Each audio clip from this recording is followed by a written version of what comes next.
Cuando hablamos de defraudar, estamos hablando del síndrome del impostor, a veces llamado síndrome del fraude. Síndrome es un conjunto de características, ¿no? Y se trata de un trastorno psicológico en el cual las personas exitosas que tienen logros son incapaces de asimilar sus logros. Quienes tienen triunfos suelen decir, bueno, no es para tanto, tuve suerte, porque tienen una tendencia marcada a minimizar y a subestimar el éxito. Entonces, pese a que puedan tener capacidades laborales, no están convencidos de merecerlo. Tienen una inseguridad crónica. Cuando alguien los halaga, los reconoce simplemente, les molesta, se ruborizan, sienten que son unos estafadores, pero que pronto las personas se van a dar cuenta de en realidad lo incapaces que son. Digamos, es una situación muy difícil para vivir, muy frecuente. Esto fue reconocido y estudiado a partir de 1978, que se describe también como una sensación de estar estafando al otro, de ser falso, siendo que no lo son. O sea, que eso va a ser descubierto, de que les da miedo, que si les salió bien algo, la próxima vez le va a salir mal. Entonces es una especie de pesadilla viviente la que tienen, ya sea en el campo profesional, social o familiar. Ejemplos muy clásicos de los familiares, bueno, jamás voy a cocinar con mi mamá o como mi suegra, o nunca voy a llegar a la altura de mi padre, lo he defraudado, no hice lo que él recorrió. Esos disparadores son ejemplos de la persona que padece este síndrome del fraude. ¿Qué se puede hacer para romper este ciclo que desde luego se caracteriza por un tremendo negativismo? No se cree y no le cree a los otros. No lo cree a los otros, entonces viven como atrapados en esa situación. Difícilmente van a atribuirse algo, siempre lo minimizan, no es para tanto. Entonces, ¿qué hacer ante eso? Hay situaciones muy prácticas que son más bien de la conducta, antes de entrar en terrenos más profundos, que podríamos decir del inconsciente, que sería, por supuesto, enfrentar el problema. Enfrentar el problema nos va a permitir ver qué es lo que podemos y qué es lo que no podemos, porque una de las características del impostor es como que se siente tan incapaz y tan poco merecedor, por ejemplo, del trabajo nuevo que consiguió con las entrevistas, con el currículum, que lo evita, no va, no asiste. Lo mismo puede pasar con una situación de examen. Digamos, siente que tiene muchas debilidades y lo lleva a un proceso de postergación, una postergación emocional. En Europa, aproximadamente 7 de cada 10 personas lo han sufrido en algún momento de sus vidas. Digo momento porque no es una vez, es durante un periodo.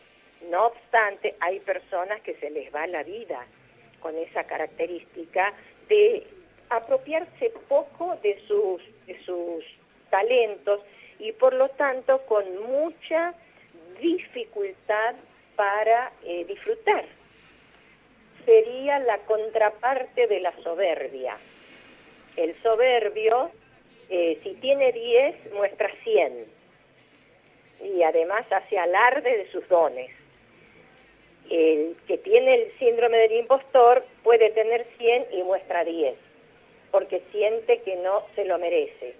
Desde otra mirada podríamos decir que se trata de una especie de modestia patológica, porque ser modesto, no andar, digamos, promocionándose por doquier, en exageración, está bueno. Pero que nunca, pero nunca se reconozca que tiene habilidades y talentos, eso es una modestia patológica. patológica. Los síntomas más característicos que tenemos en este cuadro, en este trastorno, es la constante creencia de que sus logros y éxitos no son merecidos. Por supuesto, esto implica falta de confianza, miedo permanente a que las personas se den cuenta que es él o ella son engañadores. Por supuesto, una constante inseguridad en cualquier ámbito donde tengan el problema, social, familiar, laboral. Siempre pensando en el fracaso. Me va a ir mal, me va a ir mal, me va a ir mal. Por supuesto, muy baja autoestima y sin razón aparente, si esto se va perpetuando en el tiempo, comienzan a aparecer ya cuadros sintomáticos más severos, vinculados a la ansiedad, a la tristeza y sobre todo a la desesperanza, que es un sentimiento muy poderoso que aniquila las energías y el sistema inmunológico psíquico. La desesperanza después puede complicarse, por supuesto, con lo físico.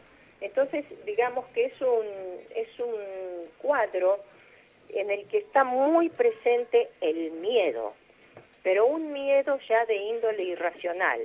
Algunos son miedos fundamentados, podemos tener miedo, bueno, sea la pandemia, a la inseguridad, a la violencia, pero hay miedos que son completamente irracionales, que se tienen aún habiendo verificado en su vida que lo que han hecho está bien y que les ha salido como pensaban y que los proyectos son coherentes con sus posibilidades. Aún así, hay un grado de miedo irracional que inhabilita a estas personas a avanzar en su camino.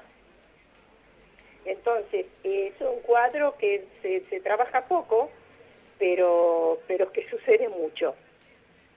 Por eso yo quería traerlo y si tenemos un par de minutitos, si vos querés hacerme alguna pregunta, Guilo, alguna reflexión sobre esto que estoy planteando. Sí, porque me quedan algunas dudas, porque bueno, existe el modesto por antonomasia, modesto, que es por su forma que la lindás con la timidez, y está el falso modesto, que está en las antípodas con respecto a este tema. Yo lo veo por ahí en algunos casos en que grandes bochos no demuestran que son grandes bochos, por ejemplo, porque en su forma de vestir, en su forma de ser, en su forma de expresarse, que te lleva a decir, este es un bocho en serio, cuando lo ves a la persona, en persona, digo yo. Y está el otro, el falso modesto, que, viste, como decís vos, se mató para hacer eso, para hablar en público, por un evento, por lo que sea, y cuando lo van a felicitar, o esto que, y no es para tanto, y la verdad se mató para hacer eso. Bueno, ¿Me sí, explico más o menos?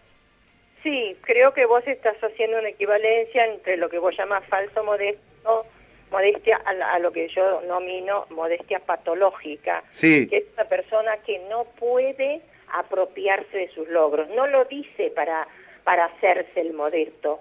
El modesto patológico no cree en él. Ajá. Saca buenas notas, la gente le dice, che, pero mirá qué capaz que sos, otra vez te fue bien. No lo cree, tiene una inseguridad básica tan terrible que esto, por supuesto, si nos adentramos más en los terrenos del origen, tiene que ver con padres que nunca valoraron los logros. Claro, entonces no se queda conforme con eso, sino que después va a redoblar, ¿no? Claro, quiere más, Claro. casi el fanatismo de la perfección. Ajá. Entonces es una vida muy difícil, pobrecitos, muy difícil. ¿Y cómo es esa persona? Bueno, estamos hablando de logros laborales o profesionales, en la familia. Y en la familia puede pasar lo mismo, porque como se siente que no es capaz, puede llegar inclusive a someterse cuando le dicen algo, cuando lo desvalorizan, porque él siente que no se merece nada bueno. Puede replicar ese mismo modelo. Pueden ser personas capaces, equilibradas, pero tienen ese miedo de fallar, ese miedo de estafar, que entonces le dan como el lugar del cetro siempre al otro, al compañero, a la pareja, al jefe, al colega.